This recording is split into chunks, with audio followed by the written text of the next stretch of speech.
ఒంగు సామి ఒంగు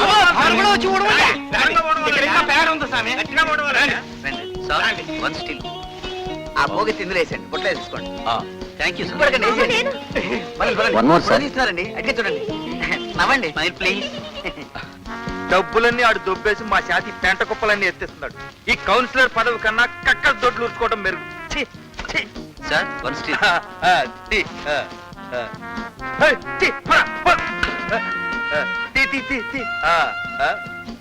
sir one four sir.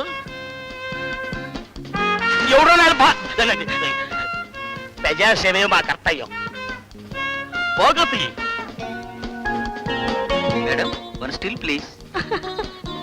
కొంచెం దగ్గర తీసుకోండి, ఇంకొంచెం. Smile please. నమస్కారం అమ్మా, నేను నిజం పత్రికా విలేకరి. మీరు మీ కౌన్సిలర్స్ ఇలా రోడ్లు ఓడ్చడంలో కారణం ఏమిటో వివరించగలరా?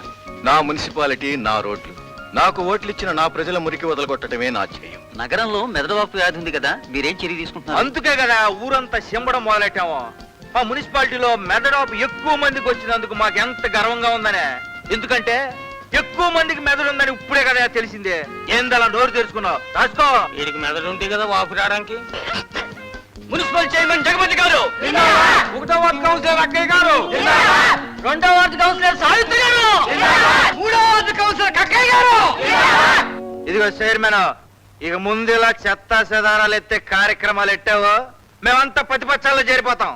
అయినా ఎవరి కోసం ప్రజాసేవ? మన కోసమేనయ్యా. ఈ జనం సంగతి మీకు తెలియదు.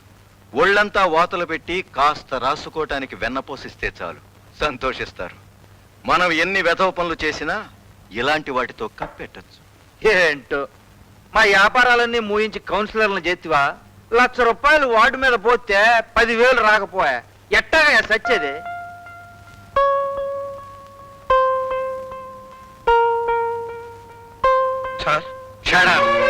నువ్వెందుకు వచ్చావురా? బో బయటికి. రే, మేమంతా అఫీషియల్ వర్క్ లో ఉన్నప్పుడు డిస్టర్బ్ చేస్తావా? బో బయటికి. సార్, ఈ ఫైల్లో అర్జెంట్ గా మీ సంతకాలు కావాలండి. Get out. పిలిచినప్పుడు రా. అసలు సంగతి మర్చిపోయాను. మన మున్సిపాలిటీకి 1000 పంపులు శాంక్షన్ అయ్యాయి. ఒక్కొక్క కౌన్సిలర్ కి 10 పంపులు ఇస్తున్నాను. పంపు 10,000కి అమ్ముకోండి, సరేనా? ఓరి నీ కిలో సావిత్రి నాలికి ముంచ ఎంత మాట. చైర్మన్కి మన మున్సిపాలిటీ స్కూళ్ళకి 50 టీచర్ పోస్టులు శాంక్షన్ అయ్యాయి. ఒక్కొక్క కౌన్సిలర్ కి 2 పోస్టులు ఇస్తున్నాను. పోస్ట్ 15,000కి అమ్మేసుకోండి. ఊర్నాయను ఎంత లాభం? ఎంత లాభం? నేను ప్రతిపక్షాల్లో చేరటం విరమించుకున్నా.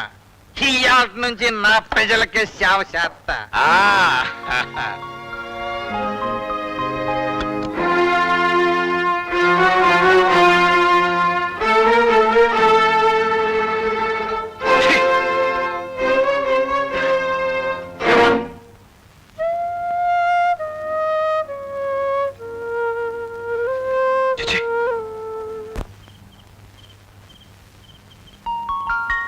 యారా అబ్బాయి, ఆ పిల్ల నీ కోసం ఎదురు చూస్తుంది. ఇంత ఆలస్యంగా వచ్చావే? ఏమిటి ఆలస్యం అయ్యేది? రేపు ఇంకా ఆలస్యం అవుతుంది. ఎల్లుండి అసలు ఇంటికే రాను, ఆఫీసులోనే వస్తాను. సరేనా? గుమాస్తా వేదకు ఎందుకు పెళ్లి చేసావే? రేపు ఆఫీసు పెళ్ళాన్ని పిలిపించుకుని నేను రాసుకునే టేబుల్ లేదు, దాని కింద కూర్చొని కాపురం చేస్తాను. గుమాస్తా వేదన అంతకంటే ఏం చేస్తాను? నేనే కరెక్ట్ అనుకున్నావా? అమ్మాయి, వీడికి ఆకలి వేస్తుంది, కాస్త అన్నం పెట్టమ్మా. అన్నం వడ్డించదా? తిండి తింటానికే కదా ఇంటికి వచ్చేది. పద పెట్టు.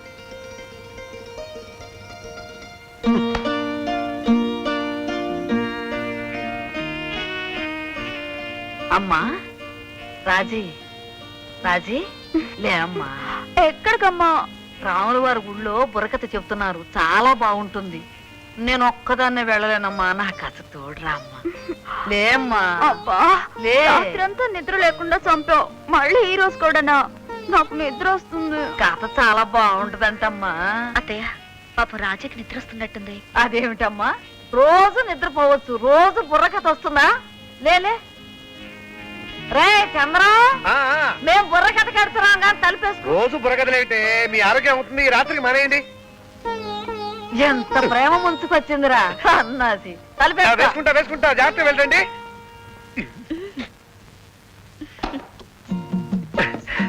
అమ్మయ్య తలిపేసేసాను. నాకేదో భయంగా ఉందండి. నాకు భయంగానే ఉంది. కొత్త కదా, కొత్త పెళ్ళం కొత్త సైకిల్ కొంచెం దారిలో పడేదాకా ఇబ్బంది. మీరు భలే తమాషాగా మాట్లాడతారే. తమాషాగా మాట్లాడటం కాదు, తమాషా కథ కూడా రాశాను.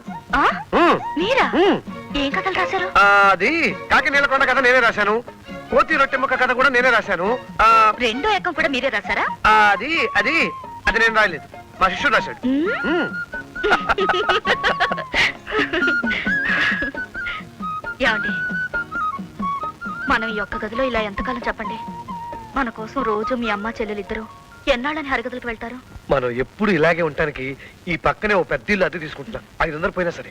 ఆ? ఎప్పుడు ఇలాగే ఉంటావా? ఉండకపోతే ఎలా? అద్దె గిట్టద్దు. మనకి పెళ్ళై వారం రోజులైనా మన మొదటి రాత్రి ఇవాళ చేసుకుంటున్నాం.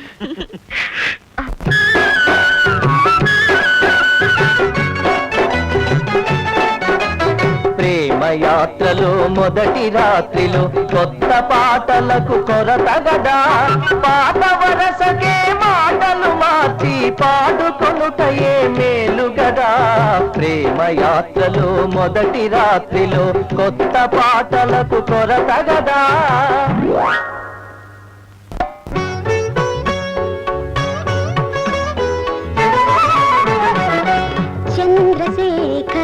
చంద్రశేఖరానికై పాలు తెచ్చినానురా, త్రాగి నన్ను చేరరా.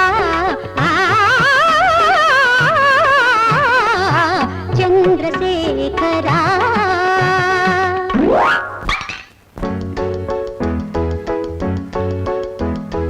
తొలినాటిరే తడబాటు పడితే పాలన్ని నేల పాలు కావా. ఓహో వయ్యారి నా చెంత చేరి తాపాలు చల్లార్చరావా. ఆహా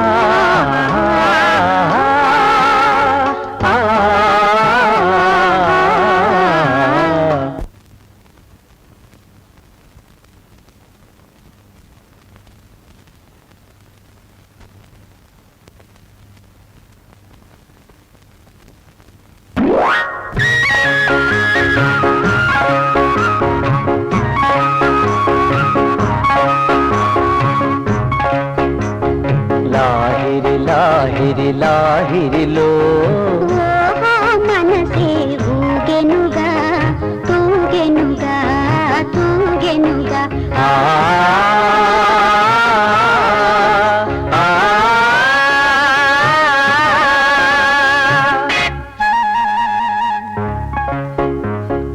లాహిరి లాహిరి లాహిరిలో అయ్యో మంచమి విరిగెనుగా ఒరిగెనుగా ఒరిగెనుగా.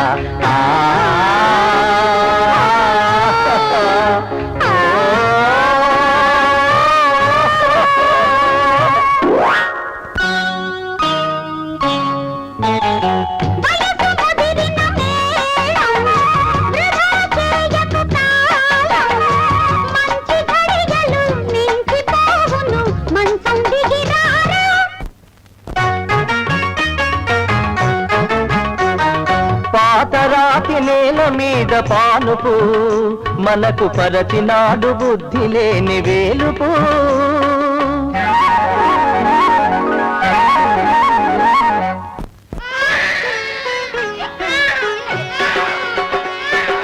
పాపాయి పుట్టింది పాల కోసమే చింది, మన ఇంటి ఖర్చే పెరిగింది.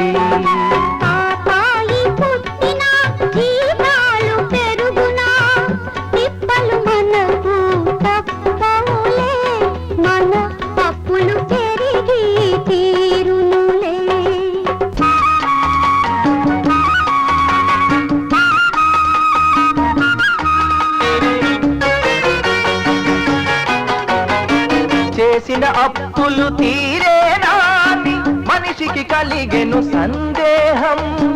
అసలును మించే వడ్డీ లెక్కలు సగటు మనిషికొక సందేశం. చేసిన అప్పులు తీరే